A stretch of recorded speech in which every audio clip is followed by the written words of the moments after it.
नमस्कार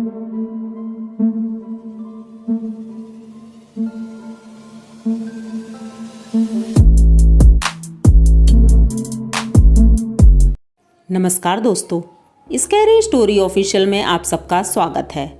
आज की कहानी की तरफ बढ़ने से पहले चैनल को सब्सक्राइब कर लीजिए और अगर कहानी अच्छी लगती है तो प्लीज़ लाइक एंड कमेंट करना मत भूलिएगा। दोस्तों, आज की कहानी बहुत ही ज़्यादा डरावनी है तो ध्यान से सुनिएगा। ये कहानी अभी हाल फिलहाल की है, लगभग 3-4 दिन ही हुए हैं। तो मुझे पता चला तो मैंने सोचा आप लोगों के साथ ये कहानी मैं शेयर करूं और आप लोगों से भी पूछूं कि ऐसा भी हो सकता है क्या, क्योंकि मैं भी इन सब चीज़ों पर बिल्कुल भी विश्वास नहीं करती हूं। और लेकिन जब ऐसी कोई बातें आ जाती हैं तो ज़रूर विश्वास करना पड़ता है। तो कहानी हमारी एक दोस्त हैं, उन्होंने हमारे साथ शेयर करी और अभी 2 दिन पहले ही मैं उनके घर गई थी और बातों ही बातों में उन्होंने बताया कि मैं इस वक्त बहुत परेशान हूँ और उनके गांव में उनकी दादी रहती हैं। इन्होंने अपना रियल नेम बताने से मना किया है तो इनका नाम अंजलि रख देते हैं। अंजलि अपने गांव गई थी अपनी दादी से मिलने के लिए। वो लगभग अभी 100 साल क्रॉस कर चुकी हैं और अंजलि बताती हैं कि दादी देखने में अभी ठीक लगती हैं और बस फ़र्क इतना पड़ा है कि वो पहचान नहीं पाती हैं ज़्यादा किसी को, लेकिन हाँ बात करती हैं अच्छे से, अपना सारा काम कर लेती हैं, नहा धो लेती हैं, खाना भी अपने हाथ खा लेती हैं और सारे काम कर लेती हैं, मतलब अपना काम। तो वैसे वो ठीक हैं, लेकिन अभी उनसे ज़्यादा कोई बात नहीं करता है। घर में गांव में चाचा लोग हैं, चाची हैं और उनके बच्चे हैं, कोई उनके पास ज़्यादा बैठता नहीं है, वो अकेली बैठी रहती हैं। तो वो बताती हैं जैसे ही मैं पहुंची थी वहाँ पर तो दादी मुझे देखकर खुश हो गई और वो पहचाना तो नहीं, लेकिन उन्होंने कहा कि बिटिया मेरे पास बैठो और मुझसे बात करो क्योंकि कोई मुझसे बात नहीं करता है। तो अंजलि कहती हैं कि मैं अपनी दादी के पास बैठी, उन्होंने बहुत प्यार लुटाया क्योंकि कई सालों बाद मैं उनसे मिली थी और मुझे बहुत अच्छा लग रहा था क्योंकि बचपन की यादें जुड़ी हुई थी दादी के साथ। तो दादी से बात करते करते दादी अचानक से मेरे पीछे देखने लगी और डरने लगी। तो मैंने उनसे पूछा कि दादी ऐसा क्या है। तो दादी कहती हैं कि बेटा देखो पीछे वो 2 लोग खड़े हैं और वो मुझे घूर रहे हैं, मुझे इनसे बहुत डर लगता है, तो मुझे यहाँ से ले चलो। तो जब मैंने पीछे पलट कर देखा तो पीछे कोई भी नहीं था। अंजलि कहती हैं कि मुझे उस वक्त बहुत ज़्यादा डर लग रहा था क्योंकि जिस तरह से वो रिएक्ट कर रही थी वो नॉर्मल नहीं था। वो चुपचाप बैठी रहती हैं, बस डर रही थी।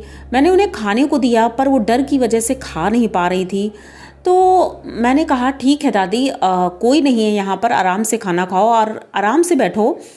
तो वो अपना हाथ दिखाती हैं। उन्होंने बताया कि आज रात, मतलब जिस रात मैं शाम को गई थी उसी रात की बात थी, एक दिन पहले की, कि कहती हैं कि 2 लोग हैं जो काले काले से हैं, उनके पास दौड़ करके आते हैं घुटनों के बल और उनका हाथ काट रहे थे। हाथ की उंगलियां वो जैसे चबा रहे हों, इस तरह से काट रहे थे और इन्हें दर्द बहुत ज़्यादा हो रहा था, ये चीख रही थी।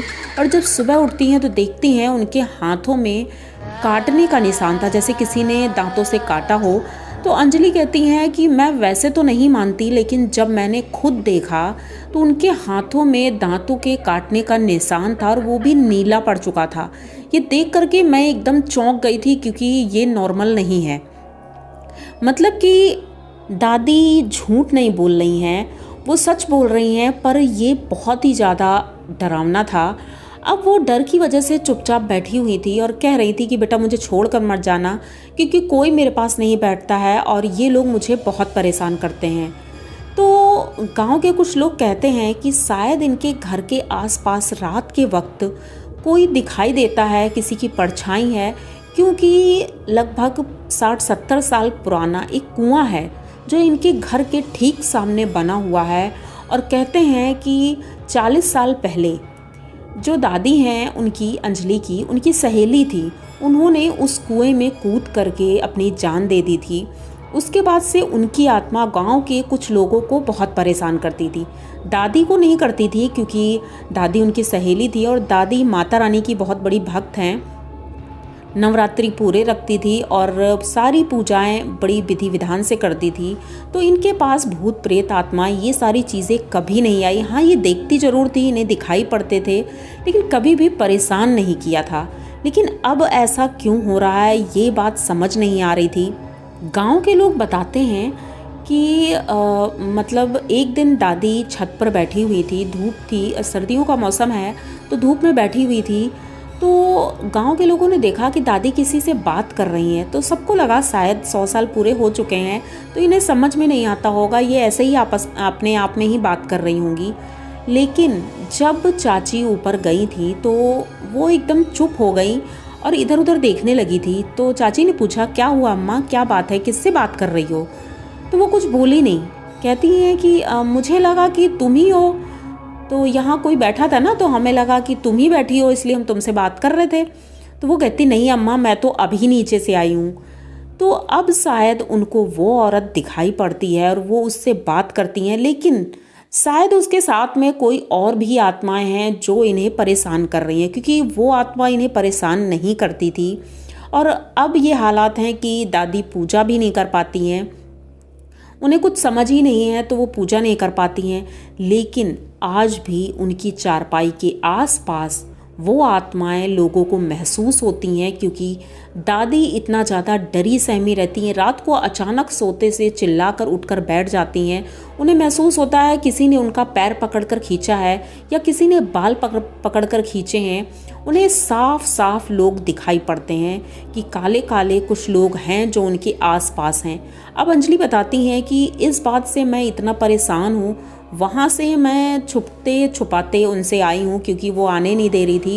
लेकिन यहाँ आने के बाद मुझे बहुत टेंशन हो रही है उनके बारे में सोच करके कि आखिर वो क्या चीज़ है, ऐसा क्यों है, क्या सच में भूत प्रेत आत्माएं होती हैं। ये सोच करके मुझे बहुत ज़्यादा टेंशन हो रही है कि आखिर क्या होगा, आगे क्या होगा, दादी के साथ कुछ गलत तो नहीं हो जाएगा। तो उन्होंने ये सारी बातें मेरे साथ शेयर की। तो मैं आप लोगों से भी पूछना चाहती हूँ, क्या सच में ऐसा कुछ होता है? अगर है तो इसका क्या इलाज है, किससे मिलना चाहिए, क्या करना चाहिए, ये अंजलि जी जानना चाहती हैं। तो अगर आप लोगों को कुछ पता हो तो कमेंट बॉक्स में ज़रूर बताइएगा, क्योंकि ये कोई फेक कहानी नहीं है, ये सच्ची कहानी है। वो सच में बहुत ज़्यादा परेशान है और ऐसी कहानी तो आज तक मैंने सुनी ही नहीं थी। तो मुझे लगा कि आप लोगों के साथ शेयर करूं। तो आप लोगों को ये कहानी कैसी लगी? अगर अच्छी लगी हो तो प्लीज़ चैनल को सब्सक्राइब करिए, लाइक कमेंट करिए, शेयर करिए और बने रहिए हमारे साथ। मिलते हैं फिर किसी नई कहानी में, तब तक के लिए डरते रहिए।